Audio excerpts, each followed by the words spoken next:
Welcome, everybody. Hello and welcome to today's live cast. I think Tim was about to say good start. I was about to go intro. It's all good. Today we're going to look at a couple of games, do some deep dive. This is what we're doing nowadays, to look at the game design, to review it, and to talk with the folks in our live chat to see what questions they have, what they're interested in. So Tim, I'm going to kick off with a game that I'm particularly fond of. Played it a while ago. It's a few years old, and I played it again last night to prepare for today's conversation. And I love it because it's taking real world and turning it into a game. And that game is Mini Metro. So if you've played Mini Metro, you'll know what I'm talking about. The reason I want to talk about this game, Tim, and hello, Tim, by the way, I've just been me talking so far. How you doing? Doing good? I'm doing good. I'm excited to see this game. I'm excited. I'm excited to see your game. I don't know about your game, so I'm excited to see it. But first, we'll talk about this one. The reason it's awesome is because one of the things you can do as you're sitting there as a game developer, game designer, saying, what should I make a game about, is look around in the world and take inspiration. So Mini Metro has inspiration from literally a metro map. So we can play London or Paris or New York or Chicago. We could go to my home country. So Melbourne is a city in my home country. You know what the heck? Let's do Melbourne just to see how it goes. This is a really good UI though. Like it's so simple, and this really takes minimalist design to a whole new level, right?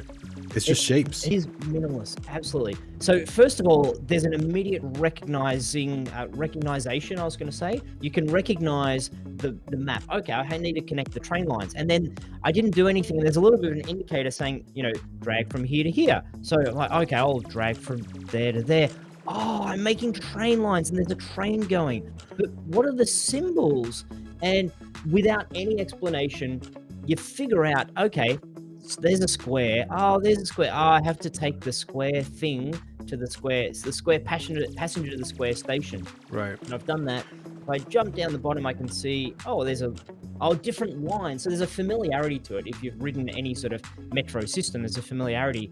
And at the start, you're just kind of playing around. Okay, I'll connect that. No, I'm winning. Look at me, Tim, I'm winning. So there's that feeling straight away.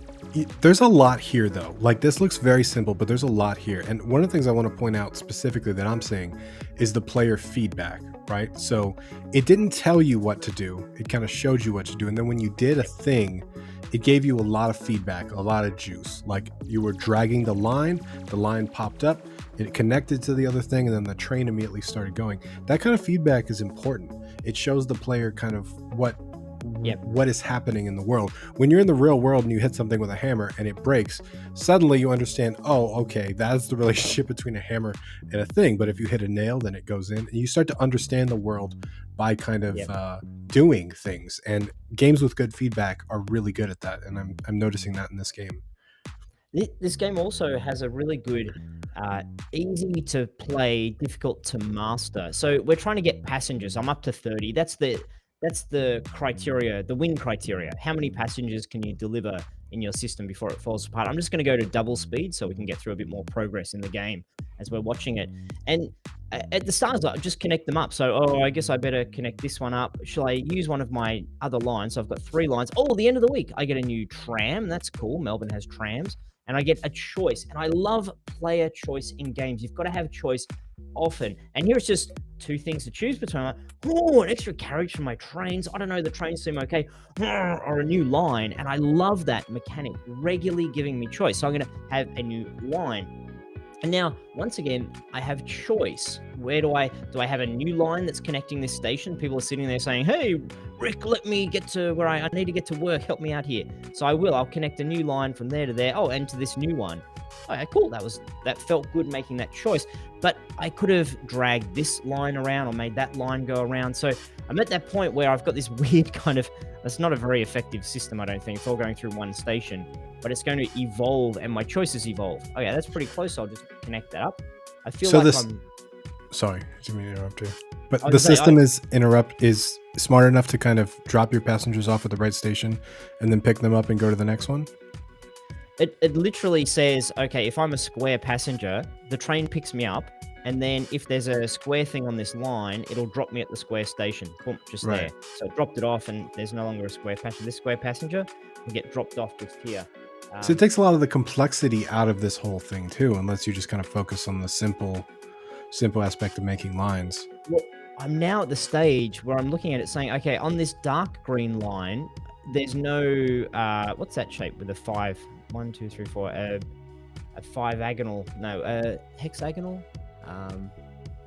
quintagonal. Anyway, it's terrible trying to do this live, figure out what that shape is. What's the name of that shape, chat? Anyway, that 5-sided shape, this dark green line doesn't go there, so passengers have to be dropped in the middle and then get on another train to go over there, which is in real life. You have to go to an exchange train station. So now I need a bridge. You only get a certain number of bridges, so you have to be careful when you go across water. Oh, and speaking of which, there's a second bridge. Do I have a spare bridge in the tank? Yep, I do, over there. So which of my lines shall I have go to this one, Tim? Light green, orange? Make a new line? Maybe I should make a new line. Maybe. Yeah, that's a good call, because then we need this other line down here. And then if you've got too many passengers at a station, you lose. That's the lose condition. If you have, if they sit there for too long not being delivered. I don't like this central hub just here. This feels kind of inefficient in a way. So what I can a lot of cities do that though. They do. A lot of them have a main station. Here, and I'm going to put that there. And then, so it's got circle, circle, the 5-shaped thing. Pentagon, thank you, chat. Circle. So I don't have a square on this line, so I'm going to pop it over here. And what I want to talk about as well is it's a very, I'll just slow it down so I can talk another line, I think. I'll slow it down so I can talk without losing the game for incompetence. It is, in real life, the person who's up here at this station is going to say, I specifically want to go to that station just there, down at the other, whatever this is called. This is, North Harborville, and down here is, South Village. And however, there's a compromise the game has made, because the gameplay works better is saying, I'm a triangle, I want to go to a triangle. So it's not specifically, these guys up here aren't saying I need to go to that one down there, because that would get complex. Then I would need to have different symbols for every single station, or I'd need to have names. Right. But what they're saying is take me to a triangle. So they're just as happy to go to this one here as they are that one, as they are that one down there. And I think that's a really beautiful compromise that the game has made without trying to be precious, because they said, you can clearly see, they said minimal UI. Like, it needs to be no words on the screen. Any language can play this game and they'll be just fine. Any people are speaking any language. And I've heard people say like, oh, we can't do that because that's not realistic. They say those type of things, and like, it doesn't really matter if it's realistic or not, right? Like, what makes a fun, interesting experience? And that's a perfect example of something that doesn't really make sense in the real world, but it makes sense in this game world. And it's easily understandable, and it makes a lot more sense. If they had done, different symbols for everything, there'd be a lot of complex, weird symbols, and not all of them would be readable. And there's a lot of design caveats to every decision like that. And so I think that was a very smart decision on their part. Yeah. This is a good moment as well, Tim, in terms of feedback you were talking about. I'm like, oh, just connect this across here. Immediately it says you can't do that. Exactly. No go. And have a look down in the bottom right, how it's flashing and saying, you don't have any bridges, sucker. Right. And so I can, if I want to, I can go and bring this up. And, I've got no bridges. So I have to rely on this line I've got already. Whoops, not the train. But you can pick up trains and shove them on different lines, which is cool. I have to pop it over there. And once again, it's breaking that reality. You couldn't literally pick up a bridge and move a bridge. Exactly. You know what? I'm a game, and it would be cool if you can do that. So the game lets me do it, which is neat. Yeah, and the type of feedback is super important too, because like I've seen a lot of games where you try to do something like that, you try to draw something you can't draw, and the game will just like give you or it'll like not show you dragging, right? It won't let you drag the thing, but by doing that, it doesn't tell you what's actually happening. So putting in the extra work in this situation to be able to drag, but then show you the symbol of why it doesn't work because you can't go across water, but then still showing the feedback to the player that you're dragging a line, even though that line is useless, is extra kind of important. That's the kind of feedback that really helps the player understand what they're doing and what they're doing wrong.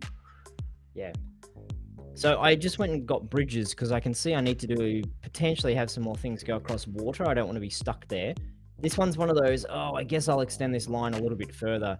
But the cool thing is I can delete a line. It's probably not the best for my gameplay. It'll knock me out of the flow here, but I'll do it just to prove the point.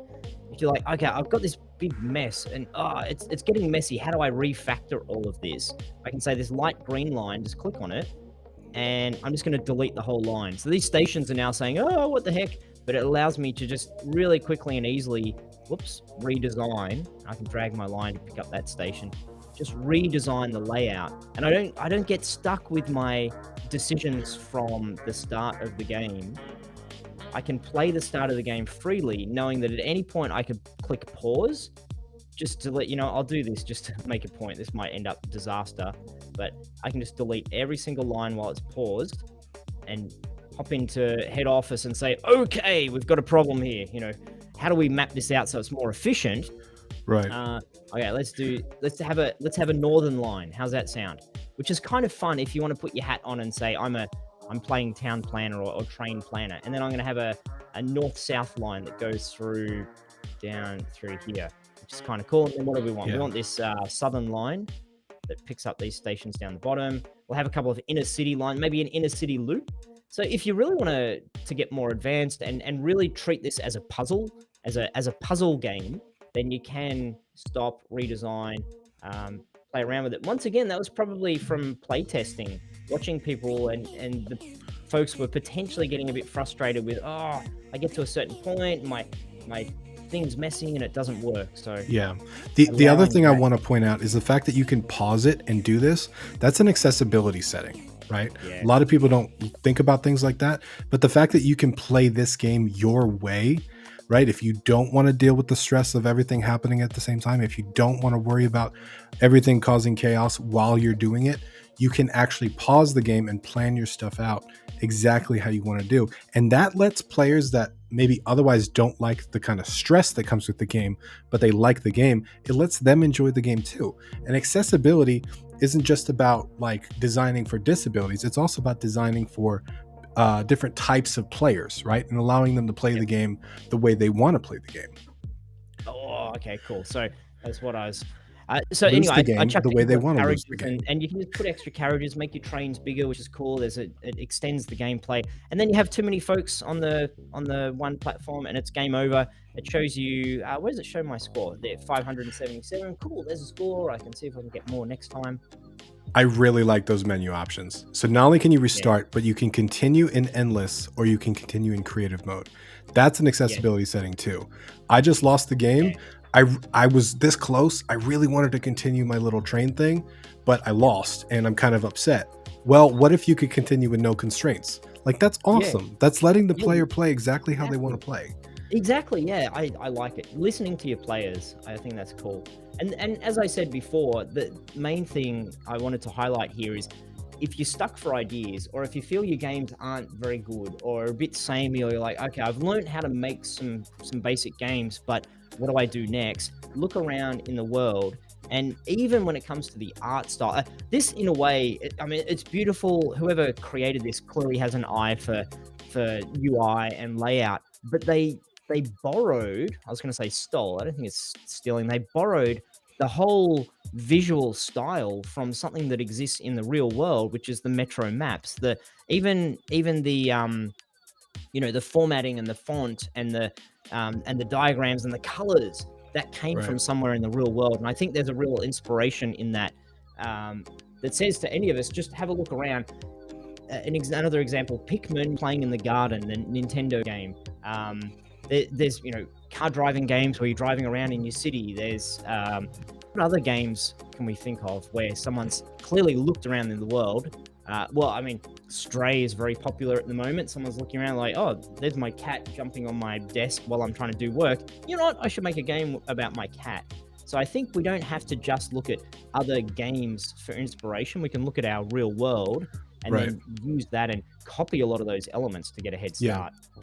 The other thing I want to point out too is the composition. If you actually look at this menu, there's not a lot here. Like, so many game menus and stuff have these big complex scenes, or they've custom tailored all this stuff. Like, look how much stuff is actually here. It's a background. It's 3 words, 3 settings, and then different options. Good design means that you don't have to put a ton of work into art. You don't have to put a ton of work into, I shouldn't say a ton of work into art, because good design takes a lot of effort. But Yep. good design can save you a lot of the time that more complex art styles or designs take, right? Yep. And this is a perfect example. Like, if you actually look at this menu, it's very minimal, and it required actual little actual graphic design. Now, the design, it probably took a lot of iteration to get to this point.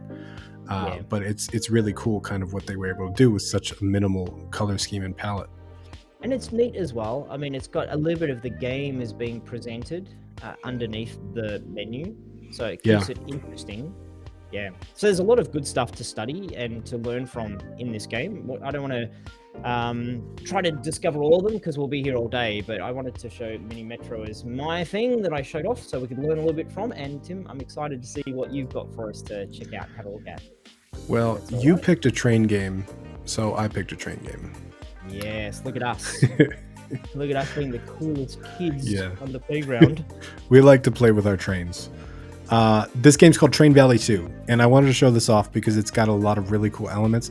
It's not similar in gameplay from Mini Metro, but it takes a lot of very minimalistic design sensibilities in kind of a similar way that I wanted to show off. And the first thing that you notice is probably just the art style and how simple everything is.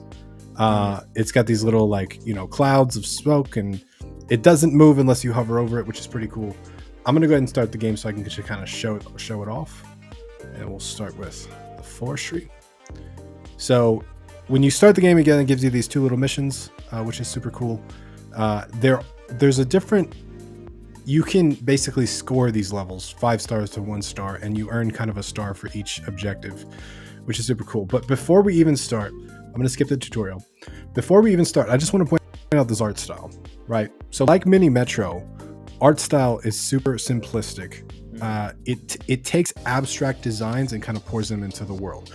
One of the things that I really liked about this game that I never even thought of is instead of these like squares that they've got, they actually use tries in some spots, right? Like little triangles, and it creates this interesting look, especially around these borders where it goes from green to brown. Like they've got these little triangles in here, right? I don't know, Cinti has like polygonal assets and stuff like that, but it's really clean. It looks really, really good, but it's also very like model-y simple, mesh simple, if that makes sense. And a lot of the work here has been put into the color palette and design of everything. Tim, is there a rotation around this? So it looks like the trees on the right-hand side are leaning to the right of camera, and trees on the left-hand side are leaning to the left. Am I seeing that correctly, or am I not quite? Something about it feels like I'm actually up in a helicopter looking down. It feels different to yeah, some it does feel different. Or the I can't shadow or pinpoint shading why to it. exactly. Yeah. I think the camera perspective might have a play with that too. It might be a slight fisheye in the lens and stuff like that. I think that's what it is. Because is it true 3D or is it isometric? So I can drag around, but I can't change my perspective, if that makes sense. Okay, I think it is true 3D. It's not like models that are in there as sprites. So yeah, I could see even there's a little bit of a wrap in the world or just fisheyeing, but that gives me the impression that I am actually up above this. Yeah, totally. And so the other part of this is the simple mechanics. So I've got kind of 3 actions here. I want to talk about this one where I just draw tracks. And the basics of this game is you get these workers, you need these workers over in these spots to produce these resources. And then back home, you need to produce this many resources to win the game. So essentially what I have to do is I have to build tracks, and I do this by just dragging my mouse. I have to build tracks like that. It costs money. And then I have to click this button to send a train. And I send one of my train, I'm paused right now, so let me play it. And then one of my trains goes over to here, and then it brings a worker with it, and the worker will start working on that wood, and so on and so forth. And then I generate workers over time, which is super cool. Yep. Now, this game is very, very simple. There's not a lot here. And actually, it's more of a puzzle game, to be honest, because the way that it's set up, I thought it was more of a sandboxy type of game, but it's just kind of level based, and it kind of gives you a bunch of scenarios that you can play. Don't get us started on sandbox definition. Don't go there. Don't do it, man. We did that 5 hours last week. We talked about what is a sandbox game. Yeah. So I thought it was less on rails than it was, pun intended. But so now I've got 2 wood over here, and then I just can click this button to send the wood back, which I need, and I'm going to do. But as you can see, this is a very simple map, but some of the maps add more resources and things get crazier and things get more complex, and you kind of have to navigate your train routes and make sure trains don't touch each other and all that stuff. And I found this game very, very relaxing, and it was a lot simpler than I thought it was by screenshots, because even though the art style is very simple to produce, the game looks like it has mechanics to it, right? Like it looks like a meaty busy. game. Yeah. And there's a lot of UI, so it's got that kind of, it's busy, there's a lot going on, whereas the Mini Metro was trying to go the other way around. It's like very calm and relaxing. There's not a lot of things on the screen. But there's a similarity between both of them, where you've got, here's a point you need to get to, and here's you drawing the connection. So I think for both games, if you were going through the process of prototyping this, you would have just a very simple world. Just, here's a cube, here's another cube. Obviously a Mini Metro would be a 2D cube. But here's a cube, draw a line and have a thing go from there, resources pass. So you could make this very, you don't need all the art to be able to make this game to see if the gameplay is compelling and interesting. I think that's the cool thing about these sorts of train games. It is, and that's something I want to kind of point out from a marketing perspective, right? So this game could have been designed in a very minimalistic method like Mini Metro, right? The mechanics are simple enough to where you could portray this with very simple imagery. It doesn't have to be 3D, it doesn't have to be a full-scale world, but the fact that they used these 3D elements make the game look higher quality, and I think that helped it sell better on Steam, right? Because it definitely looks meatier than it is, and I think it actually helps me kind of enjoy the mechanics a little bit more because of all the scenery and all the stuff going around. Even though like the windmill doesn't have anything to do with the actual gameplay, it helps me kind of enjoy that a little bit. So how's your train deciding, like you've got the arrows on the track there, how does it know to go to the particular spot? And do you have any conflict? So Mini Metro was trains can just pass over the top of each other. We'll pretend that there's double tracks or whatever. What happens on your game? Is it literally single tracks and they stop and they have a conflict and you need to put in signals and stuff? Or is it abstracted where it's like, don't worry about it, forward, back, doesn't matter? Yeah, so at any point I can send a train out of these spots as long as they have one worker in them. So I could click this button and a train would come out. I could also click this button and a train would come out. But these little arrows... You're saying go now train, it's not happening automatically. Yes. Okay, right. Yep. And then also I click these buttons and I can kind of switch the tracks around. So there is a little bit of micromanaginess where I have to make sure trains don't hit each other. But the other part of it is if I send this train out, right, to go produce some wood, and I need the wood over here to produce planks, at any time, like if I'm like, uh-oh, there's a train coming out there, I can click on him and I can pause this train so I can stop it. And I can reset it if I want. Would you be able to go fast speed on the gameplay speed to just show us a bit more of the gameplay and kind of zing through so we can see some of the progression on it? The Mini Metro progression was fascinating because just slowly add a new station, slowly add a new station. Before you know it, you're juggling a whole bunch of needs within the game and choices. There's always that 2 to 5 choice, which I think is the golden way to make a game. Always give your player 2 to 5, so 2 or 3 or 4 or 5 choices. Always, every few seconds, 2 to 5 choices, 2 to 5 choices. So here, what are your 2 to 5 choices? Which train do I send? Where do I send it to? How do I manage going to this line or that line? Do you now have a new choice that we didn't have at the start that you need to be doing? Yeah, so when I built this loop, it created a bunch of different choices, right? And when and where to send each train, how many resources I need from each spot, how efficient I produce those resources. A lot of this is efficiency, right? Because there's plenty of ways to do this, but it's like, what's the most efficient route? And I think it triggers the part of my brain where I'm like trying to find the most efficient stuff. So in this instance, I kind of created that. I want to show off like a more complex map. Okay, so that was just a really easy one. Gotcha. Yeah, that was one of the beginning ones. Maybe not all the way up there, but they've got some really cool scenes too. Like we've got a pyramid here as well. Okay, yeah, you're at the pyramids. Why not? Let's build a train station around the pyramids. So this is the kind of stuff that takes like thought, right? Because now suddenly I'm sitting here and this looks a lot busier, but again, it looks it appeals to the type of person that wants that bigger, meatier sandbox experience, but at the same Yeah. time, it gives it a simplistic puzzle game, and it looks good. It does this. I think this gets really busy here. So this So is how my many train how station. many resources are you juggling here? Like, is it literally 1, 2, 3, 4, 5, 6, 7, 8, 9, 9 kind of thing, or not resources but dependencies? Yeah, so it looks like I've got 5 resources. Some of them require other resources. So the tire requires this one right here, natural rubber. So I've got to produce natural rubber, get the natural rubber to the tire factory, produce the Yeah. tires, and so on and so forth. And I And need 6 what brick needs and 6 tires? glass. Oh, okay. Down in your little city thing down Yeah. there, it's saying I need 8 tires. Okay. Right. And I need 6 brick and 8 tires here. So these are both kind of my stations. And then I've got 4 trains that I can send out at any one time. I can upgrade them to carry more resources or be faster or do whatever. This game's called Train Valley 2 for anybody asking. And so with yeah, with the puzzle design here, Tim, it looks like I'm just glancing at it, but you need to have the rubber go to the tire go to the tire delivery. Is that a standalone loop, or does that then have a relationship with one of the other loops? Because it seems like you've got a direct in terms of the mechanics. You've got A needs B.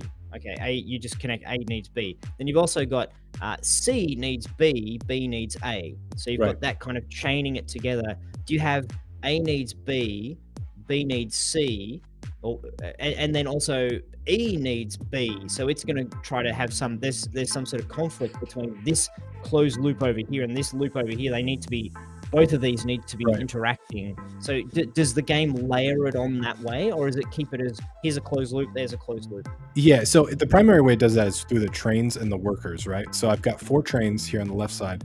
Those trains can carry workers and they can carry resources. These workers generate every few seconds, and I need the workers. There's a 1-to-1 ratio between a worker and how many resources are produced. So Okay. for every 1 tire that I produce, I need 1 worker over here, and I've got to get a train over there. And sometimes it's more efficient to have these 2 stations connected so that 1 train can go this way or 1 train can go that way, or trade off trains, or sometimes you have to interconnect resources between train tracks and stations to get the workers there, to get the proper stuff there. The other thing is too, this tire factory is way over here, but I need the tires way over here. So even though I have to go from my station to the rubber factory to the tire factory, I also have to interconnect my trains to get the tires where they need to go, right? Gotcha. Could you start hooking some stuff up so we can see? Yeah, Awesome. I went too far on that. Do you need to be super careful with where you place it so your maximum efficiency, not one track is laid in the wrong spot, or is it not quite so unforgiving? So that's what's interesting about this game, right? Is you can kind of play it however you want, but you get less stars. So these stars are kind of your objectives here on the right side. Yeah. And sometimes there's stars for spending less than X amount of money. So you can do it the way you want to do it. Like I've got 19,000 money, and these tracks cost money, but I could do it the way I want to do it. But sometimes I'll fail a star, but sometimes it's worth it because it's just that's the more efficient route, right? I just want to make it do what I want to do. So yeah, keep hooking it up. I want to see this. I want to see the Pharaoh have his goods delivered. Exactly. And then there's a demolish setting, obviously, because I did that wrong. Get my money back.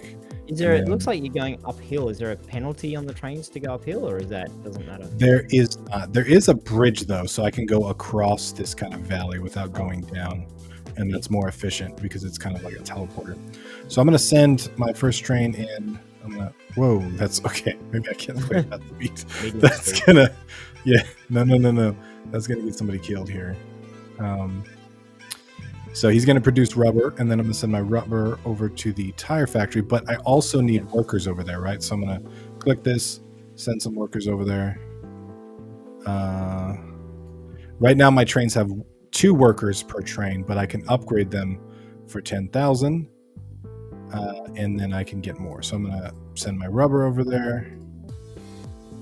And does the train stays in that train station, right? It doesn't Yeah, so this doesn't is come another one before. of those things where it's not really realistic, right? Like I don't have like 7 trains sitting there. The trains kind of come from wherever I need them to come, whenever I need them to come. Oh, so if you were to click on the thing you've got in the top left, even if there's not a train that's gone to there, it'll just say, well, you've got trains somewhere in your station, in your network, so you can kind of push them from wherever you want. Right. Yeah, Interesting. yeah, and so and that actually that took me a little head wrapping around. I was like, wait, how does this work? But then once it did that, I was like, oh, okay, that makes sense. So now I'm sending trains from the tire factory to produce my tires, which I need to produce. And Yeah. there's 6, and meanwhile we need some rubber. So let's start that going. And remember, I can only use 4 at any one time, so I've got to kind of keep a handle on this. We need some more workers over there. I'm going to send them. But I can also send workers from this train, right? So I got to make sure they don't interact. And then when this train goes over that track, do you see how I just flipped that little switch because there's only one way for it to go? You got to keep Yep. track of that too, because if that's the wrong way for the wrong train, it gets a little tricky. Let me make sure. Okay. Boom. I need more workers over here. So it's kind of a relaxing puzzle game at its core, and like I said, the art style does not need to be this complex, but the fact that it is makes it feel like the mechanics are more complex than they are, and it makes me Mm. feel like a smart train conductor that's trying to set up train lines, which is really interesting because that's how it looks. It's just it plays as a kind of simplistic puzzle game, which I didn't actually expect when I bought it. Yeah. Okay, And we're I almost done think with tires. this is a really important part of designing a game as well, is to ask yourself not just what genre of game am I making. So I'd call this genre like a train game genre. Maybe it's it's a train sim or a train management game. But then the question is, what's the experience I'm looking to give to people? So this, and probably a lot of train games, it's a puzzle game. You're trying to figure out, how do I get this and maximize that and most efficiently do this? So I think if you start out by saying, I'm not necessarily making a train game, I'm making a puzzle game that happens to be about trains, then you can design, I think, a lot more crisply than if you get too stuck on, but it's trains. And therefore, I need to have the train realistically go to that station. Now, it's sitting in that station. If I want it to deliver something over there, I have to actually have it drive over there. So if you're making more of a realistic sim game, then it might not be a puzzle game per se. It might be just a management game or a resource management type game, where it's about or an exploration type game. So I think it's really important to know the sort of game that you're making, and then use the theme to give it flavor and not to be a hostage to the theme. I think both of the games Exactly. we've looked at today have done some things that, well, technically in the real world, it wouldn't work that way. Passengers don't want to just go to any square station. They want to go to their square station. But that breaks the game, because then it's no longer a funnel, sorry, a funny, funnel, a fun, relaxing, pleasant puzzle kind of game. Yeah, and that part is more important than the realism of whatever you're looking at, right? Totally. Yeah. And yeah, because that's the difference between a game and reality. Like we don't play games because they're exactly like reality. I mean, there are some games that are like the simulator genre is pretty popular, but Hmm. generally we want to play games because we like to master systems. We like to understand systems. We like to level up. We like to do all that different type of stuff. And different players like different things. And so games are about kind of simulating experiences that we can't get otherwise. And this is a perfect example of that. Like I get to pretend I'm a train conductor and make my own routes between things and then be like, oh, well, that's not super efficient, but it kind of works, right? That's the other thing I like about this game is like it makes you do a lot of inefficient, non-perfect things, which Mm. is kind of a good experience in itself, right? Like every decision has a trade-off, and Yep. that's an important life lesson, I think. I You think know, as well, if we analyze why the game looks pleasant, I think it's, the UI would have taken a lot of time and thought and planning. That would have been the highest priority. Let's make sure we get the UI so it makes sense and it's clear. And then I think there's a polish to this where I really like the checkerboard background.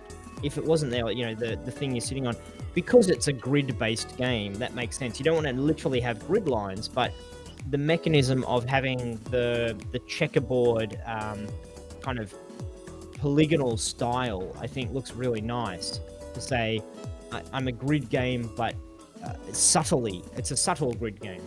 Right. And I also like there's a little bit of movement over in the water. So to have some, you don't need a lot of animation, but you want something to show a little bit of liveliness in your world, I think is super important.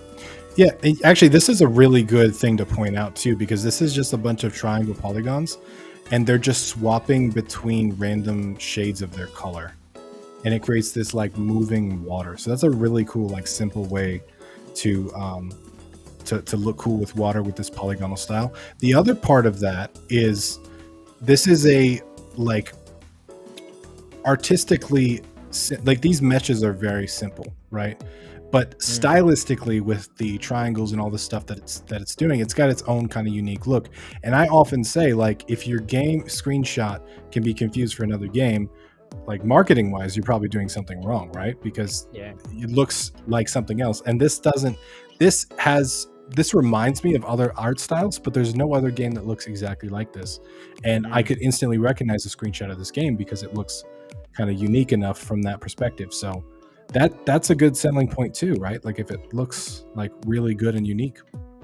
Yep. You also, I think sometimes we get caught up on the, well, I'm a programmer and I'm not good at art. How do I do it? And I think people get really caught up on the, I don't want to use an asset pack because people will recognize it and say, that's an asset pack. You know, you're cheating. I don't like you anymore. And looking at the little city down in the bottom left, you mentioned Cinti at some point before. They absolutely look like Cinti assets if we really scrutinize them with our game developer hat on. You know, you've got the, I forget which, we use this in one of our RPG courses. We use some of these Cinti assets, but you know, little Moroccan village type assets. But we're zoomed, the camera zooms so far out, and those assets are so tiny that I don't think anyone is going to look at that and say, "Oh, you use Cinti assets, or you use assets from the asset store," because of the way that you're using them. They don't read that way. They have a different purpose, and there's, you know, you're not seeing all of the detail on them, but then you can use a low poly style of artwork, have it really small on the screen, and it no longer looks low poly because it's so zoomed away. And I think similar with the trees, with the rocks. Now I look at it, a lot of this looks like Cinti assets for the environment, for the world. Now the train stations don't. They look like they've been, you know, specifically handcrafted for this game. What, maybe they're from Asset Pack, I don't know. That's once again, because you could go and get a train station asset pack, but because you're not right down there, they're not right in your face, I don't think you're going to recognize them the same way as if you were running around in the first person shooter with those assets right big in front of you. Exactly. And it's okay to mix and match. It's okay to make stuff look different when you buy it. It's okay to like buy different asset packs and make them work together. I definitely recognize a lot of this stuff from asset packs, to be honest, and like it doesn't make me think any less of the game. No. It's got its own kind of unique style, and I enjoy that about it. Someone said it's only relaxing if you're trying to get 5 stars in the comments, which I agree with, but that's another point when I was talking about accessibility and letting people play the game that they want to play, right? And so the fact that like I've failed all of these objectives, I don't care. I don't care about stars at all. And I often refer to what is it, Overcooked as a game. I really love Overcooked. I love that game, but the fact that there's all these like timers and fail states and then immediately fails the game and like I can't do anything about it, it stresses me out, and I don't want to play that game. But the fact that like all of these objectives are like totally optional, and the cool thing about this game too is once I finish a level, even if I fail every single one of these stars, it still lets me continue the next level, which is cool. That's accessibility, man. That means that I can play this game the way that I want to play. My brother is super into mastery. That's his favorite thing. He likes to dominate everything he does. And I guarantee you, he'd be going for every single one of these 5 stars. And he would play this game completely different than I play it. But the fact that you can gives it a major plus in my book, right? The fact that this game can be played different ways by different people is a plus. And I've got 1 star, and I took 41 minutes because I played everything sped up. And I pretty much failed everything, but I can move on and play the next game. Yeah. which is pretty cool. That's cool. So Um, you've got progression. Some people just want to just show me how to win the game. What does right. winning mean? And you can win by just unlocking all the things and getting to the end. And you might want to only do that in a 5-hour play experience. So you give people the ability to just power through your game. I won it. Took me 5 hours. Look at me, a legend. I can Yeah. go play the next thing. Whereas, this star mechanism is a really good way of saying, okay, if you want to get, I don't know what this was, $20 for the game, for example. If you want to get 30 hours of play out of your $20, then go collect all the stars and really figure out how to Yeah. win this game at that level, so you get a different way to win. And I think that comes back to the choice I was talking about before, Right. is how do you want to win this game, and giving people 2 to 5 choices. So I've seen at least 2 ways to win this game. Maybe there's more, unlocking all the achievements, for example, Yeah. or doing something in a certain record time, or maybe there's leaderboards, or could be other ways for you to win the game. Right. Yeah. The other thing I want to point out too is that the stars are for obviously like one type of player that wants to like dominate and get a perfect score, right? But it actually collects how many stars you get total, and then you unlock trains based on how Oh, many that's stars you cool. have, and the trains do different things and they give you other abilities. I really like that system because as someone that just wants to chill out and play, like I don't really care about upgrading my stuff. I just want to have a chill puzzle experience. But someone that really wants to get 5 stars and as efficient as possible, they're also the ones that are going to really appreciate having those extra efficient trains that do different things, right?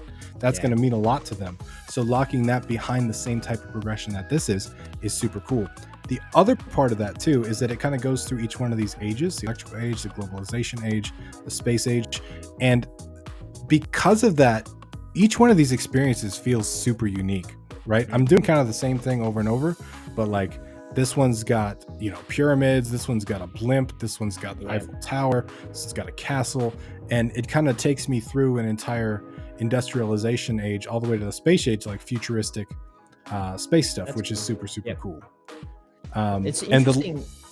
go ahead. So if you're just on that screen just for a moment, I think this is good for us to talk about game design, because what you've shown us is skill-based progression. You get a star from skill, and stars unlock more stuff, upgrade, unlock, etc., the trains.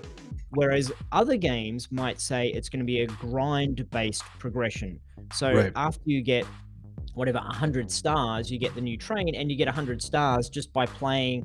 Each time you play, you might get 3 stars, and you have to grind and grind and grind. Eventually you do that enough so that you get the points. And I think that's a really difficult decision to make. You're going to have a grind based currency that allows unlocks, or you can have a skill based currency that allows unlocks. And Right. I wrestled with this many, many years ago when my team were making a brain training game. And for me, I didn't want to just make it, do these brain training puzzles and, I don't know, do it 100 times, not even that, do it 10 times and you get the thing. So it's just Right. all about repetition. I wanted to make it, get good at it. So you have to really focus Right. and pay attention and not just sort of go through the motions. And I think that was the wrong decision, and we agonized over it for so long, because it meant you had to be good to get to the next step or unlock the thing or Right. do more stuff to get the next version of that particular mini game or whatever. And I think if we went with the grind approach, it would have been more casual and more accessible, and a little bit frustrating to people who were really good at it, but better for just the regular person who wanted that progression. But for me, something about it didn't Yeah. feel right, saying, look, just play this thing 20 times and we'll allow you to unlock. It felt better to say, Exactly. win this thing and we'll allow you to unlock. So that's something that it's an interesting dilemma. For sure. What's cool about this game, if you think about it, is they kind of did both, right? So they have the completion based progression. Every time I complete a level, I unlock the next one. So these ones aren't unlocked, right? Yep. I complete it. But if I do really good and I get the stars, like I'm a skill based player, then I unlock things that help me increase my skills. Mhm. So the skills are super important to me as a skill-based player. That's why I'm getting 5 stars. And that means that I'm more effectively unlocking the things that give me even more skills, right?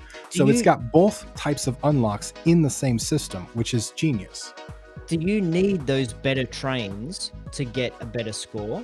So in other words, No. can you get 5 stars if you don't have the better train? What's the benefit of the better train? Is it just cosmetic, or are there Some of them, if I recall correctly, I think they're cosmetic, but I think some of the trains I may be confusing it with a different game, to be honest. Yeah. The it looks like they're cosmetic here, but I played a different game where they had abilities. I think some of them might be slightly faster or slightly. Let me see if I can. Maybe not.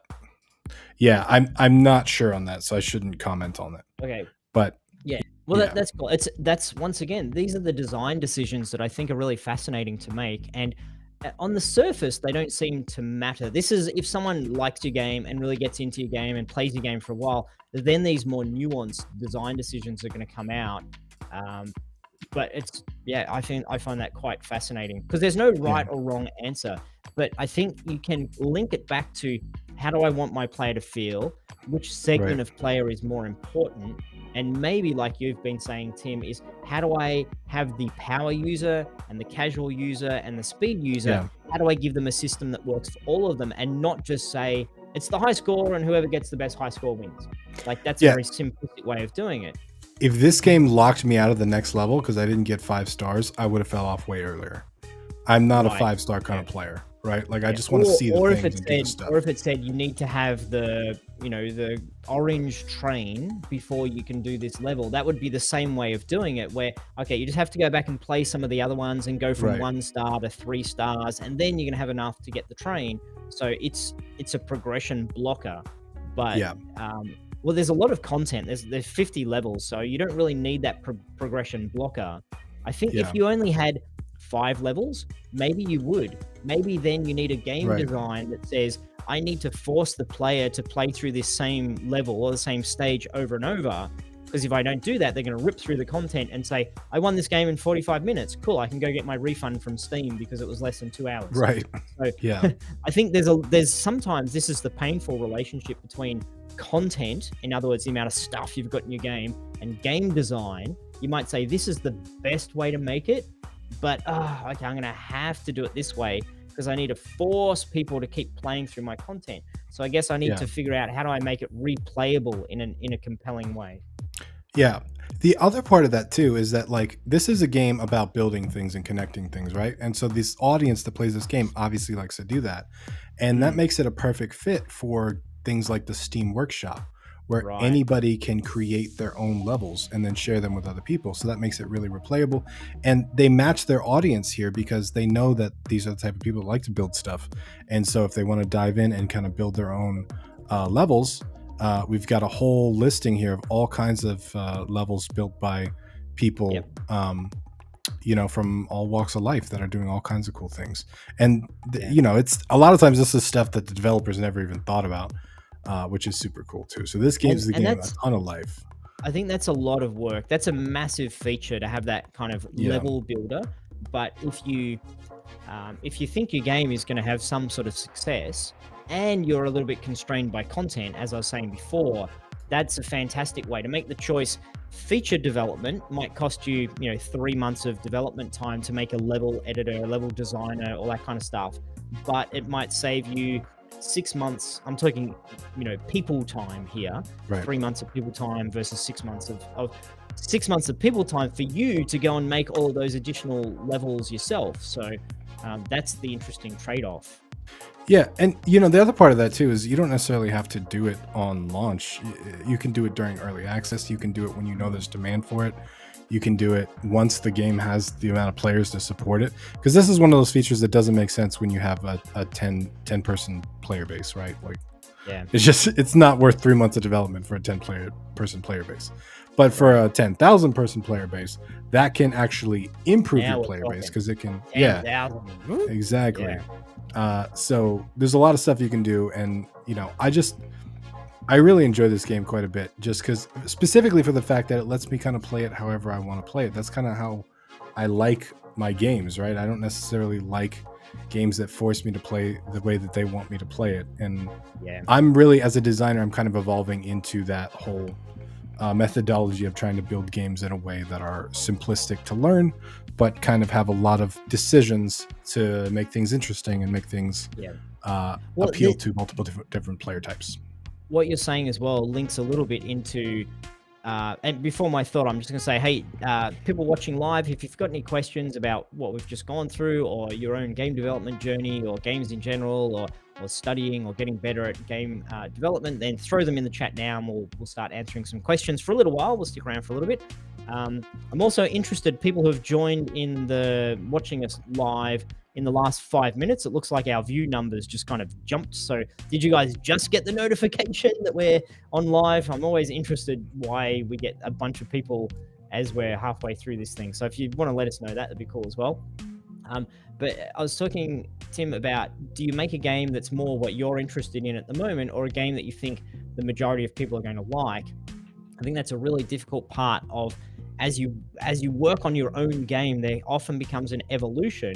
Okay, I've been working on this damn thing for 6 months. Yeah. I'm a little bit sick of it. I'm really good at playing my game now. I need to make it more complex and more difficult and more stuff in there, because who on earth is going to want to come along and this little thing that I've got, it's so boring and dull. And it's really difficult to capture the essence of how did you feel on day one when you were coming up with this idea or starting to prototype it.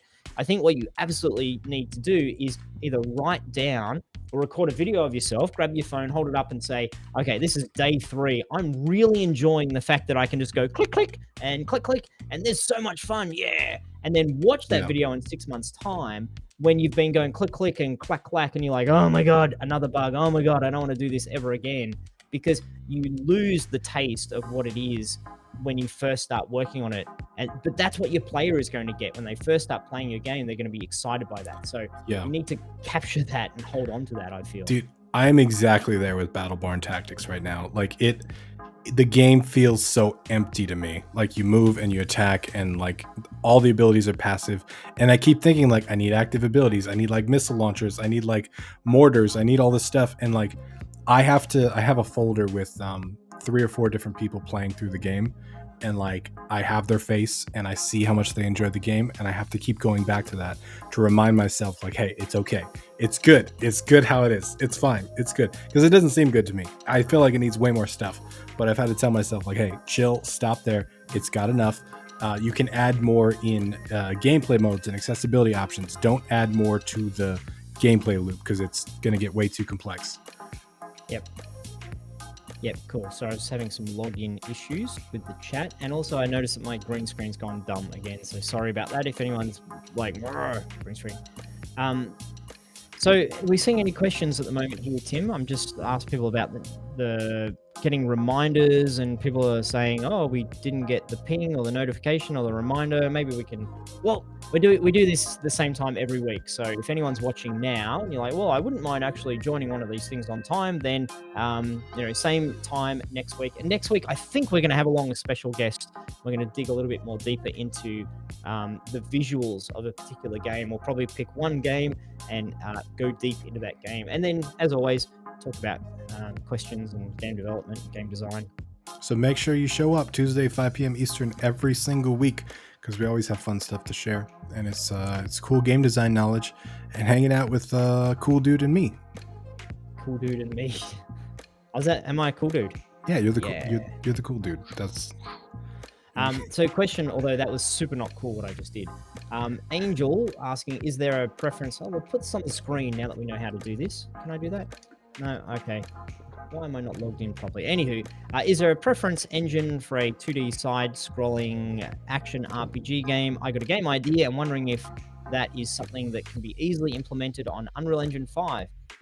So I love the which engine should I choose question, because it can really block people from getting a start and just getting in there and doing it. Unreal, Unity, Godot are all engines that I think can do pretty much everything. If you want to go for something that's the open source and stick it to the man, then Godot is an option there. Personally, I think Unity can do everything. A side-scrolling thing, absolutely. I think Unreal can do everything as well. It's heavier. The assets are heavier. The engine's heavier, like it's larger in file size. If you've got a brand spanking new computer, Unreal's just fine. If you've got a computer that's a bit old and maybe a laptop, then you might have a little bit more trouble with Unreal. So if you absolutely brand new, I think Unity or Unreal, you can't go wrong. I love them both. I think I've spent a lot of time in both of them. They both have their merits. Spend 2 weeks learning Unity, 2 weeks learning Unreal. At the end of that, make a decision on which one you like the best. And then just stick with it. Godot. Sorry, I had something in my throat. Well, when Godot 4 comes out, or Godot, how do we? I wish people would Go agree on Gadget how Go to Dot. say engine. Go Dot. Got it. Got it. I got it. Got it. Got Godot. So yeah, I think when version 4 comes out, I think there's lots of good promises. I hear it. I thought it was coming out a year ago, and then I read somewhere it's coming out in a year's time, or 3 point something's out. I'm confused. It's about to enter beta. Their alpha is ending, and it's about to, beta is feature locked for them. So, which is cool. That's a good time to get into it. But it's just like in the next month or so, it's about to enter beta, which is cool. Cool. So, question, Tim, from Cantankerous Games. Hello, Cantankerous. How do you? Let's scroll past. How do you balance the urge to add juice with the need to add juice to make a better game? Playtesting, social media, competitive research. How do you balance the urge to add juice with the need to add juice to make a better game? Good question. I think it actually comes. It's kind of what we talked about a little bit earlier with player feedback. Juice is a super important tool. It's not just about visual pizzazz, right? It's also an important tool to let the player know that their actions are having an effect on the game world. So, let's say juice with like a combat, like player type of combat, right? If you press A button and you're just working on your prototype and just all of a sudden a sword sticks out and that's all that happens, right? That's one way to do it. But if you have like a full swing animation and you have like kind of a pop and like an explosion at the end or something like that, that feels good, and that makes the whole combat system feel better, and it makes everything kind of flow better with the core gameplay. I would absolutely add juice very early on to the core mechanic systems. So if it's a game about 2D side-scrolling combat, for example, combat system, absolutely you are justified in adding some juice early on to the combat and the movement and the jumps and stuff like that. Anything that the player needs to kind of react to, I think is important to kind of put earlier rather than later, because that's going to be an important part in your playtesting. I've actually had people give me feedback and say like the controls feel laggy or stuff like that when the problem is 100% related to juice in the combat system. So like the animation of the guy wasn't quite right, so people thought the controls were laggy, right?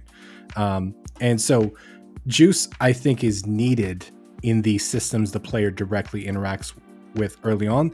And if you want to prioritize them, I would prioritize them by how much the player interacts with that system. So menu, like inventory, for example, you can probably forget about juice on there because you got to go into your inventory, once every couple minutes or whatever.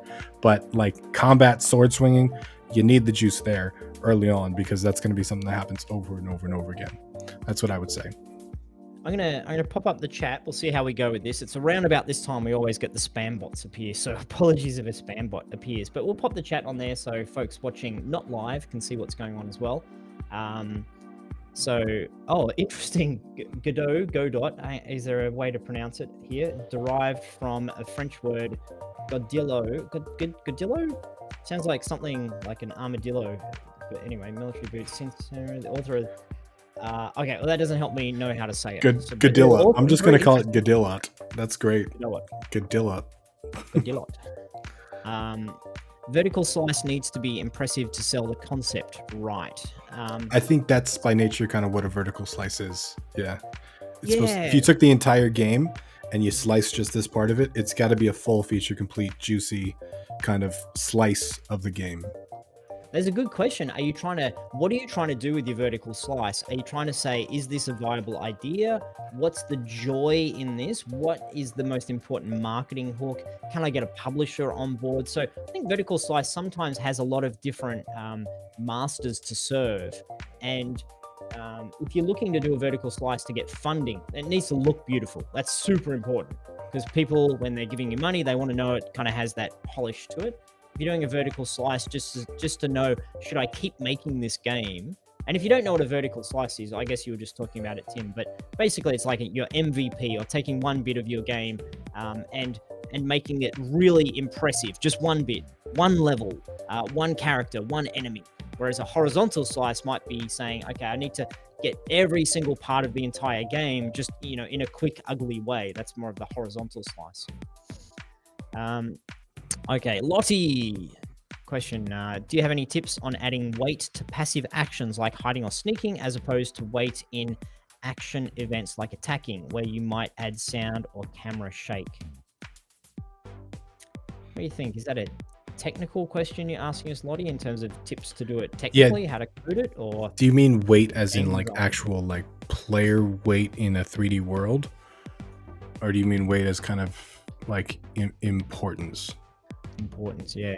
Well, while we're waiting for Lottie's clarification, a question, Tim, from AOB606. I'm sorry I might have missed it, but what is juice? It's the thing that you squeeze from an orange and then you drink it and then you make better games. That's the Tim Ruswick Dump it on your trademark keyboard. method.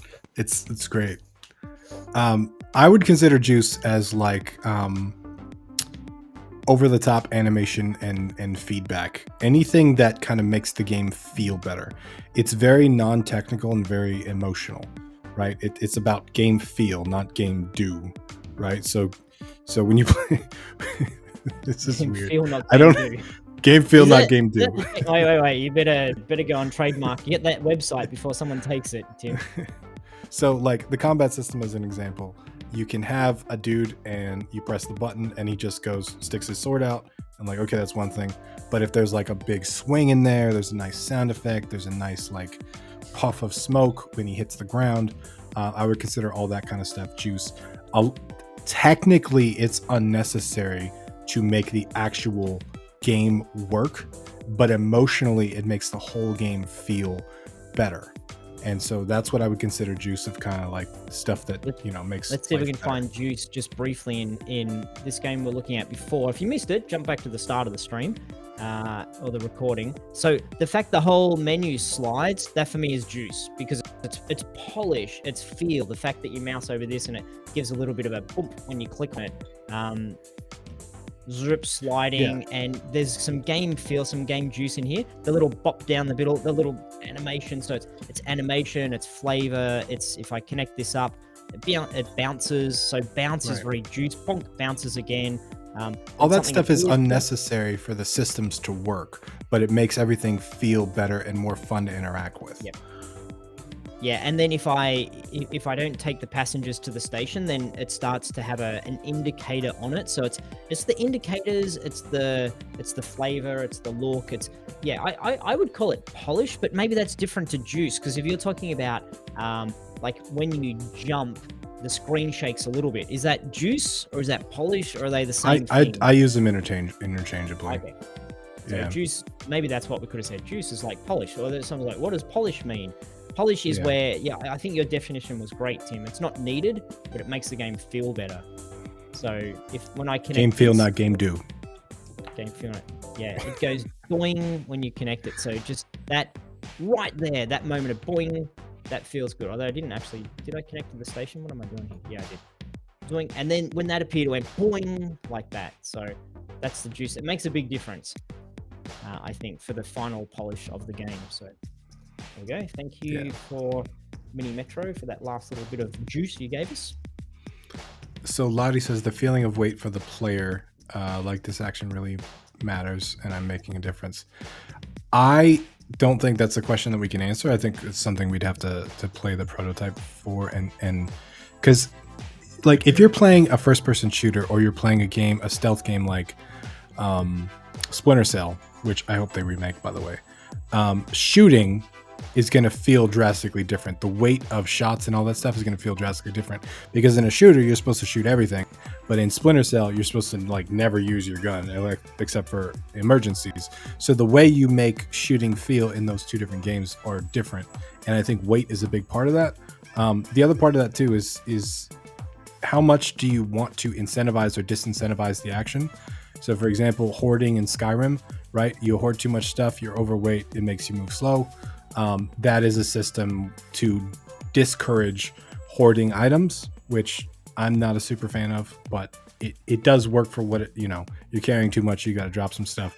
So I'll drop my empty cans and all the stuff that I collected from all the shelves.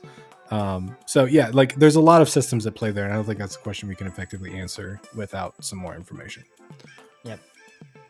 Awesome. Cool. So if you guys have other questions, there was a question way up before that was along the lines of, do you guys, I want to find who asked it so it doesn't look like I'm just making it up. I'm not going to be able to find it. Anyway, you go for a question, Tim, while I try to find this one question from way up the chat. Oh, I found it. Is there benefit to choosing C# over C++ for someone new to this field? C+ versus C#. You know, I learned with C#, and I haven't spent a lot of time in C++, but I, you know, enough to know that they're pretty similar. With C++, has a reputation for being more challenging. It's a little bit more rigid. You've got to do this and you've got to do that, and having header files. So I personally think C# for a beginner is a bit more like, okay, I do a thing, I get a thing. Whereas C++, particularly in the context of Unreal, has a few more strings attached. It's not impossible. The concepts, what's a function, and variables and loops, they're still, the concepts are still the same between the two languages, but there's a few extra quirks to C++ that I think from a beginner point of view, you kind of have to know 8 things before you can make your character move. So it's a little bit slower to get into, but honestly, if you start learning C# and learn the fundamentals, then you can absolutely jump into C++ shortly down the road. Yeah, That's my opinion anyway. So the question was from BB Game Dev, any new courses brewing up? So that's not just me trying to talk about our courses. So thanks for the question. But yeah, we've been working on a Unity visual scripting course for some time now. We'll probably have that available this month, which would be pretty cool. Been working on that. We've got working on a couple of Unreal Blueprint courses. That'd be super cool. We're considering a new Unity multiplayer course, because as the native Unity multiplayer system is becoming more available and more useful, we don't need to just rely upon the external products such as Mirror, which is what we use in our current Unity multiplayer course. So we're exploring that as well.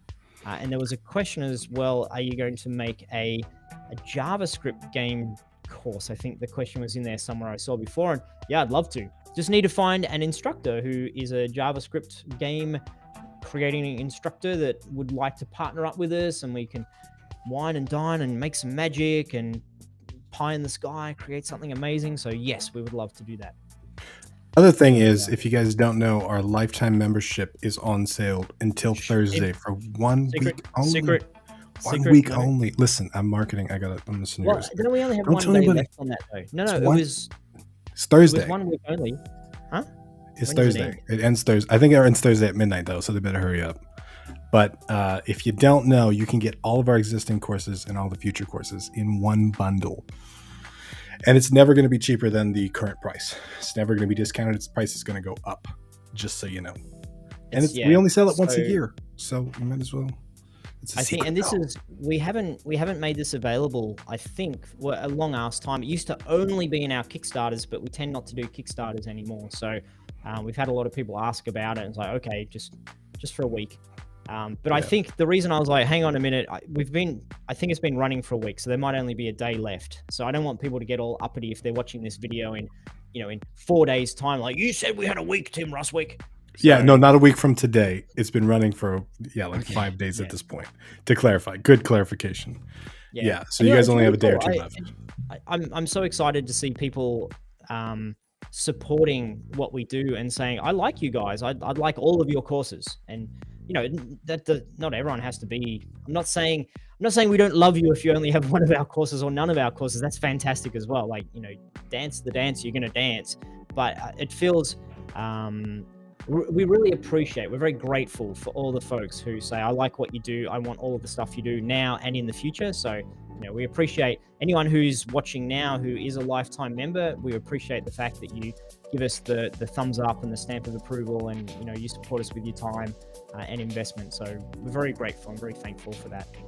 We love you guys. Honestly, this is why Tim and I do jump on this live cast every week, to hang out and talk nonsense. It's not. He doesn't want to hang out with me. He's reluctantly here to hang out with me. It's about you guys. He wants to hang out and talk to you guys. So I'm here for the squad. Tolerates me. The streams have a very different tone without you, Rick. Like it's more professional. Yeah, thanks, man. I know where you're going with this conversation. They stay on track. They're more professional. There's less profanity. I gave them a PowerPoint with Photoshop last time you weren't here, so they were like, "When's Rick coming back?" Was that the topic of the presentation? Okay, today's presentation is when's Rick coming back? Well, first of all, he can't figure out how to use his computer. After that, so anyone who was here last week that was like, "Where's Rick?" And then I showed up in a state of kind of fluster because my stupid computer was blue screening, crashing, locking up. Between then and now, I've dismantled the whole thing, cleaned it all out, removed like 7 layers of dust. I don't think that was the issue, but it's so satisfying when you find a dust thing in your computer and you're like, whoa, that's a lot of dust. I fixed my computer because I cleaned the dust thing. So it's been pretty good since then. So fingers crossed. Cool. Good luck on that. You've had some computer issues lately. Questions.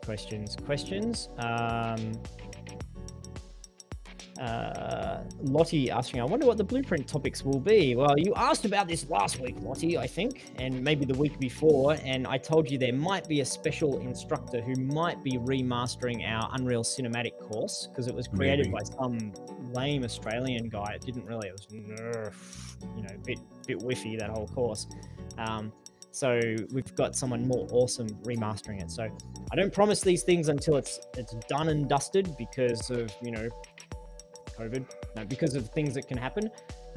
But that's looking pretty good. Pretty excited by that course. BB Game Dev says, I've been learning stuff with GameDev.tv from 2018. With each year, the courses are better. I'm refreshing my Unity knowledge going through Unity 3D course. It's way better than the previous version. I think that's one of the things I really like about GameDev.tv is we don't just put out a bunch of courses. We actually remaster our courses very routinely, at least the ones that are popular enough to warrant it.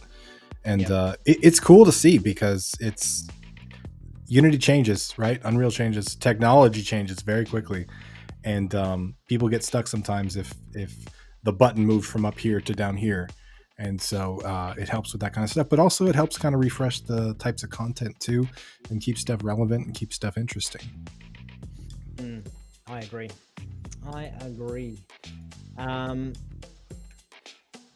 So Lottie, she's like, tell me more about this course. No, Lottie, I don't want to give away all the secrets, but yeah, it's sequencer with a little bit of blueprint and, cameras and moving things around and dialogue and characters and all that kind of, similar to it's a remaster. So it's very similar to the current course, but just better because there's less Rick and more other person.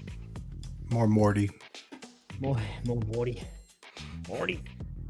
What other questions we got here? So, the question from before that I was rambling about C# and C++, is there a benefit? Oh no, I think we got that correctly. Yeah, sorry. Yep. I thought I'd misunderstood the question. Tim, how are you getting on with Hogot? Hogo? Is that Godot but with a typo? Hogalot? Godilliot? Yeah. Yeah. Me and Godilliot are cool. Transitioning into being a... Don't use the T word. Don't. That's a big commitment, Rick. You can't... I know. Well, I don't even know. Yeah. I'm out of I just want to use the play word. I'm playing with other engines. I'm not... You're flirting with the idea of being a Godoer. A Godilliot, okay, maybe? Chat. For people watching live, should Tim Ruswick consider experimenting with Godot or Unity instead of his beloved Godilliot. Construct 3 that he's a ninja in? So if we're going to tempt him to the dark side of 3D game engine, Godot or Unity? I like Godot. Match it to Tim's I like personality. Godot better. Don't just say what you like. Match it to what Tim would be best with. I think Godot, the interface is simpler for me. The node system, although it's very similar to the component system in Unity, I like it better, and I like open source versus public company. That means stuff to me. Doesn't mean stuff to everybody. It means stuff to me. So, someone says, any advice for someone that goes full indie full time in 2 months? Consider other options. So going Look at other stuff. Yeah, I mean, it's a great question because I'm going to quit my job and go full indie. I love it. Good. Follow the dream, follow the passion. A couple of bits of advice. Fail fast. In other words, don't have this amazing idea that's so great and I'm going to work on it for 2 years. Like, get in there really quickly. Is this idea a good one? Prototype it. Get your skills up. Before going indie, get good with your skills. Don't go indie and then learn how to use a game engine. Go indie when you already have plenty of practice. You've got a few game jam games you've worked on. So, if 2 months is absolutely going to happen, then go for it between now and then. The main thing is, don't rely upon your game having financial success to be able to survive, because there's a lot of luck involved, and it's very, very uncommon if you're brand new to making games. Very, very uncommon that you'll have a game that makes more than a couple of dollars in the first year. Like, very uncommon. Not impossible, but uncommon.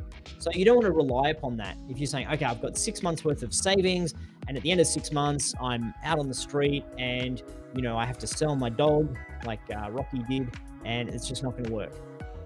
Then you're in a difficult situation. You're not going to make good decisions. You're going to be stressed. You don't need that sort of pressure, I don't think. That's the part a lot of people don't talk about, is the pressure. Because the second you are financially dependent on that work of art, creating art becomes significantly harder. And it's not something you see coming, and it really hinders. Different people are more susceptible to different types of pressure, so it depends on the person. The other part of that, though, too, is games are one of the weirdest business models. So any other kind of business, right? There's a lot of businesses where you can generate monthly income and monthly revenue. There's a lot of businesses where you can have product revenue, right? And you can kind of resell products. There's all kinds of stuff. Games take years to make, and then you launch it and you make the majority of your revenue in 1 month, and then you got to spend another 2 years making a game. That puts a lot of pressure. You can spend 2 months of runway for 1 month of revenue, and it just gets really complicated from that perspective. So you were saying, Tim, you're not so sure about early access, because if you sell your game when it's still, alpha, and you get a whole bunch of people who paid money on it, and then you get sick of your game and you don't want to work on it anymore, you kind of have to, or else those people who bought it based upon a promise, they're gonna be real mad, and they're gonna, not going to say nice things about you out on the internet. Yeah, and I'm skeptical just from a personal motivation standpoint, right? Like, I know what it takes to launch a commercial game. It takes a lot of work, and I don't think early access would work for me, because if the early access launch didn't meet my expectations, I know I'd probably lose quite a bit of motivation, and that's not fair to the people that have already paid for it. So I know this sounds like we're trying to completely talk you out of going full-time indie. I'm not. I think everybody should do what they want to do. I just think it is a lot more complicated than you think it is, especially if you have not launched a commercial game before. There are so many unknowns that you have to be prepared for a non-success, right? And if that's you, if you've got time to money in the bank to deal with 2 or 3 titles, I think that's a lot better. If you've only got enough runway for one, it's going to take you a lot longer than you think it will to get that one out there. And 2, there's a lot of things that happen that you'll never see coming. So yeah, it's complicated, man. The chatbots came along. Rick summoned bots. And you know what's interesting is, in this tool that we use, every time I turn off the chat overlay, when I turn it back on, it's like, cool, well, you have to wait until someone types something. But just now, I turned it off and I turned it back on, and it's like, no, we're still going to leave all the chatbot things up there. Like, how does that make sense? Crazy. They should be all gone now. Anyway, sorry about that. Bit out of our control. Rick said the word chatbot, so they came and visited us. there's a lot. There's a lot you learn. I mean, we preach about this a lot. I think it's really important to learn the technical skills while you are not relying upon your game to win, so to speak. So learn the engine, learn the code, learn about working with a team, learn about game design, practice, go into game jams, and get to the point where, like, you know what, I think I'm good at this and I think I can do it. I'm willing to do what it takes to get there. And then when you flick the switch of saying, I'm going to do this professionally, you learn all the other stuff, the business, the marketing, the funding, the accounting, the launching. And I think they're the things you need to be ready for, because it can be a bit of a shock to the system where you say, I went full time. I've just been working on my game. It's been great times, great fun. Now what do I do?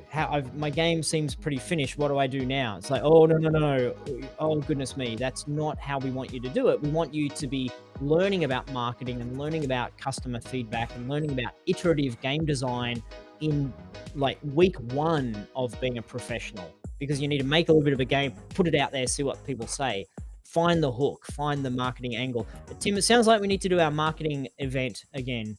It was it a Sounds like year it. ago now? It seems like a year ago. It's been a while, man. Yeah, I think it was last August actually that we did it. Anyone So interested in that? If we do our online marketing event, specifically targeting games for PC, for Steam, not so much about mobile games. I don't think that's where the bulk of our community's passion lies. And there's different kind of trickery for marketing mobile games, but marketing games for itch, for Steam, for PC, for maybe for console, but predominantly that traditional indie Steam game.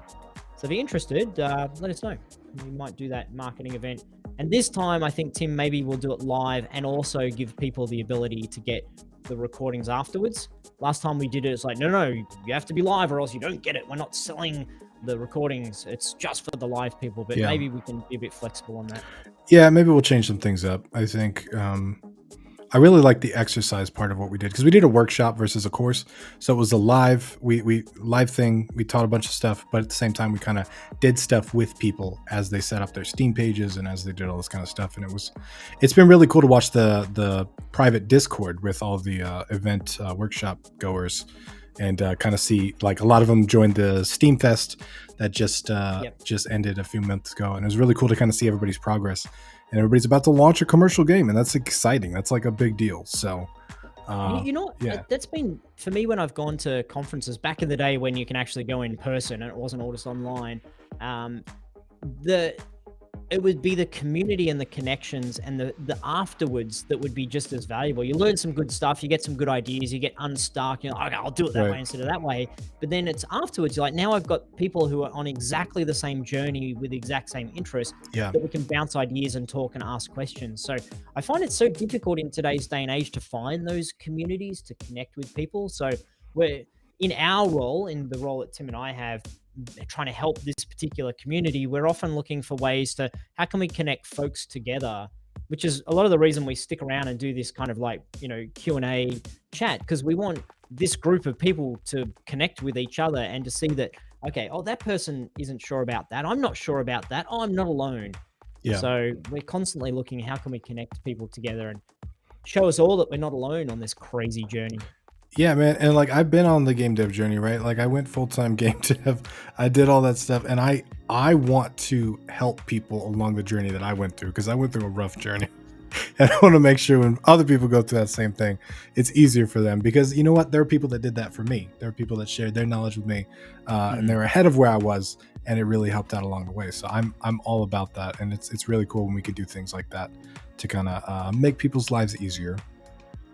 Really great point from Jacinto 980. For some reason I can't put these on the screen today, Tim. I don't know if you can, but I would love a marketing event, also how to handle post-launch issues, bugs, negative feedback, and how to address the public and keep them on board. That's a really good point. It can be so demoralizing when someone gets there and says, your game sucks, and you're like, oh, what do I do about this? And then that builds momentum.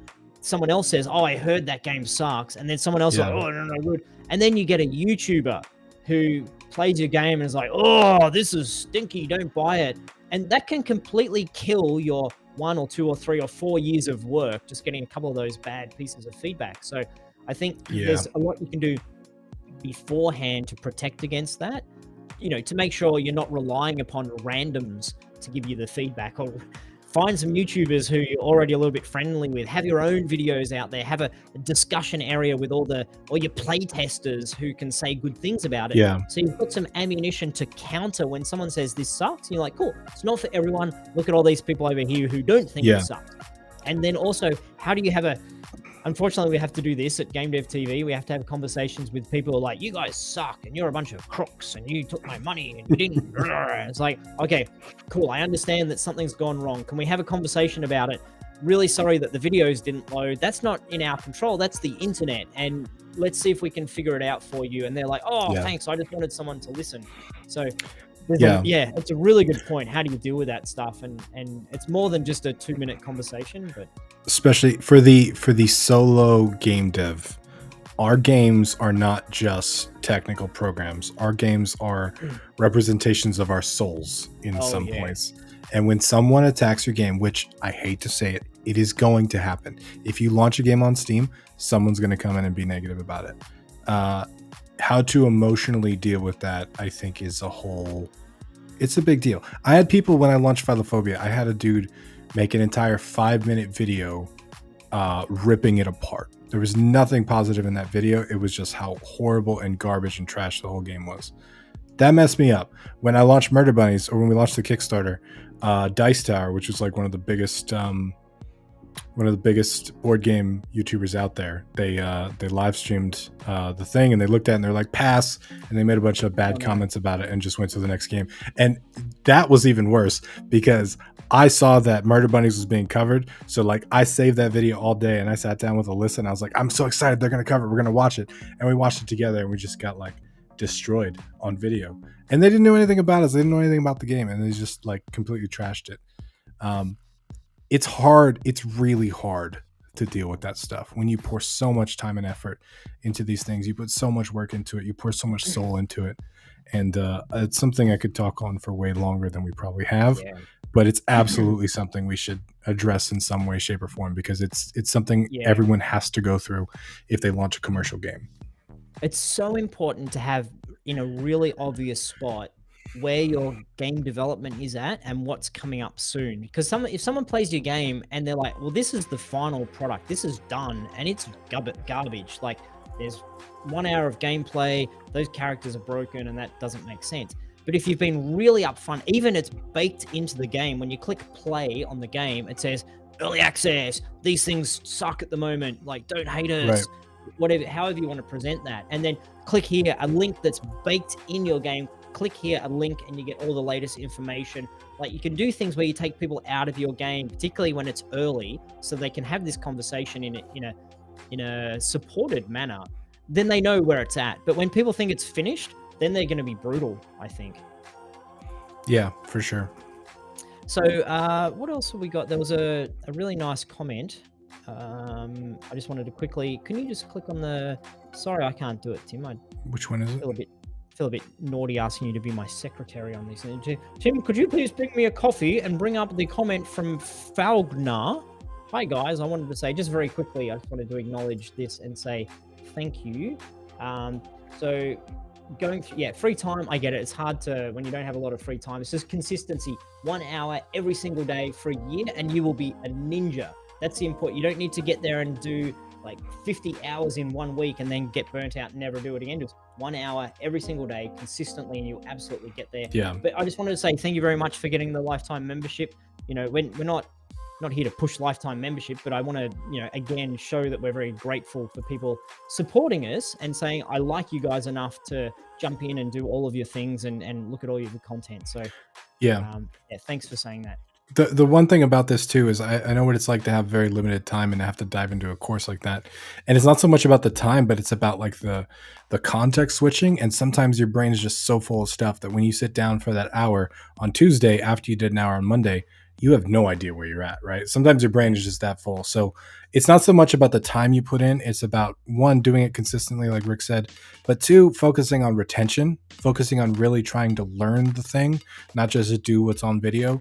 I think a little bit of effort towards retention on your part can really kind of help solidify that in your brain, and I think it makes the learning experience better, especially when you have very little time to dedicate to it. But yeah, thank you for the lifetime membership, man. I hope you Yeah. enjoy it. Man or woman.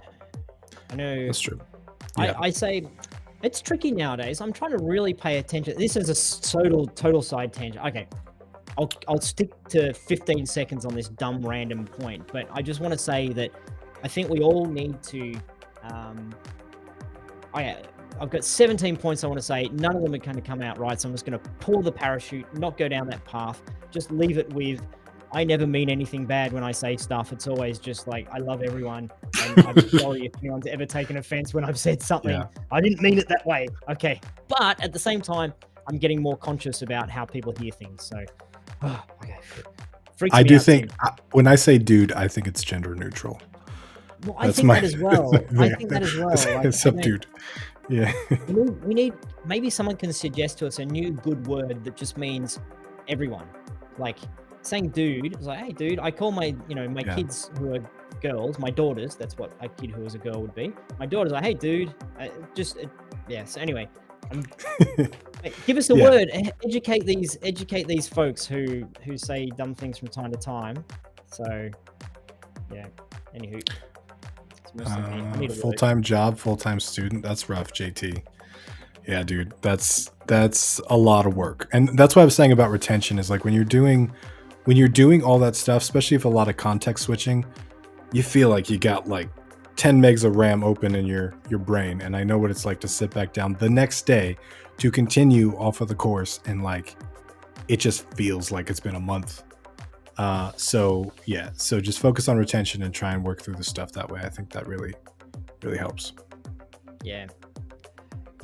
And I think it's so important that you don't compare yourself to other people. This is super important. As you're going through learning game development, the progress you're making, the things you're creating, the game jam, like if you haven't yet participated in a game jam, set that as your goal. That's what you should be working towards. A game jam, maybe a 1-week game jam where you just make a thing that you made without following a course. That's super important, a big milestone.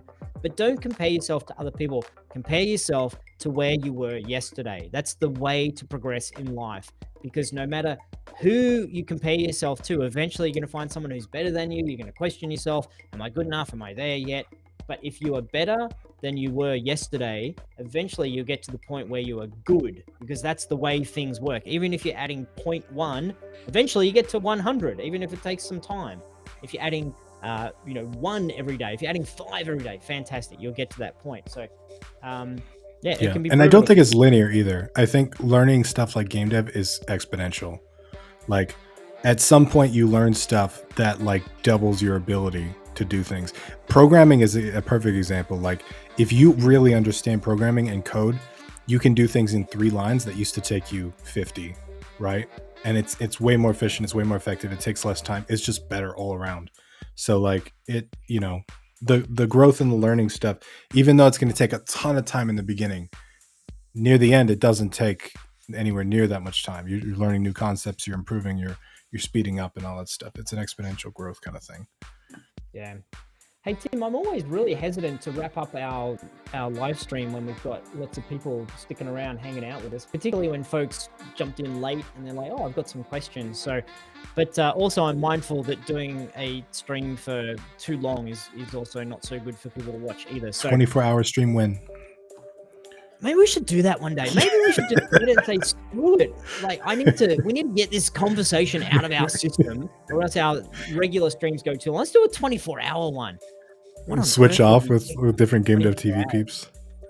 Keep it going. You know what? We would be getting so sued. It'd be around about hour, probably for me, hour 4. I'd say some dumb nonsense. I nearly said a rude word then, but I'd say something dumb, and people would be like, okay, let's cancel these guys because you can't say that. So I have trouble holding it together just for an hour because I don't say something Streams dumb. are different than YouTube videos.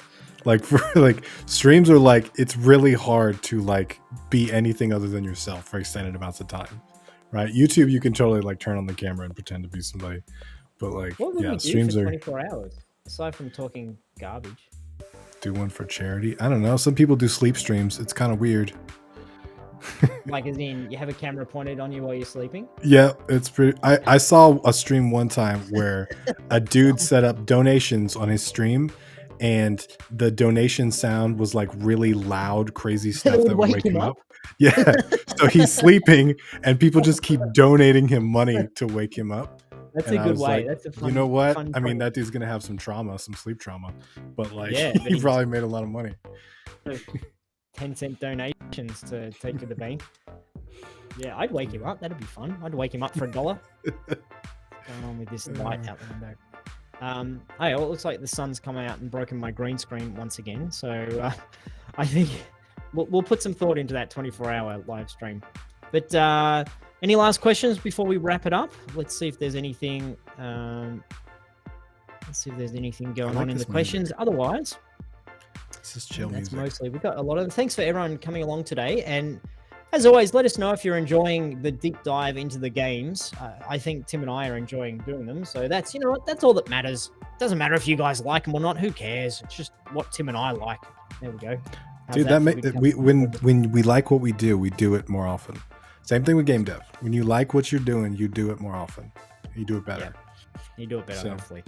So next week, I think we've locked in a special guest who may or may not, his name may or may not rhyme with good habits.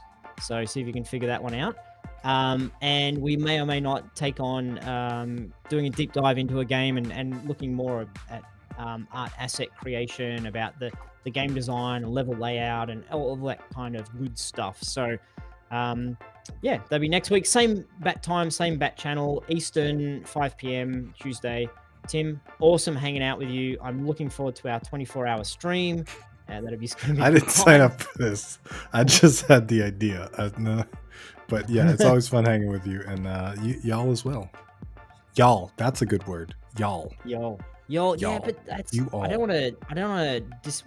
Appropriate? I don't want to appropriate like Southern USA. That's not who I am. What's wrong with Southern USA? You stole our word. That's not your culturally. You don't. You're not allowed to use that word, y'all. I don't say that in Australia.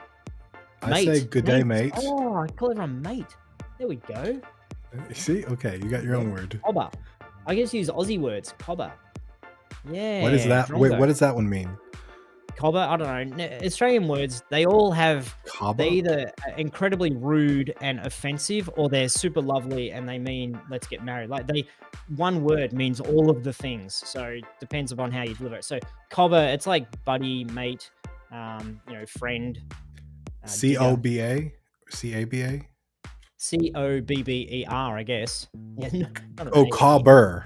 Yeah, like, cobber. I thought you said cobber. Like today, hello, all my cobbers. Do you have any Aussie? You say y'all, I'll cover everybody cobbers. Cobber. Okay. Cobber. You gotta say it like, it's like robber, cobber. I don't know, Tim. Don't go Google these things, please. It's probably got some really It's been 90 minutes. You really think we should do a 24-hour stream? You know what I think? Okay. We should do it live, but not post it anywhere.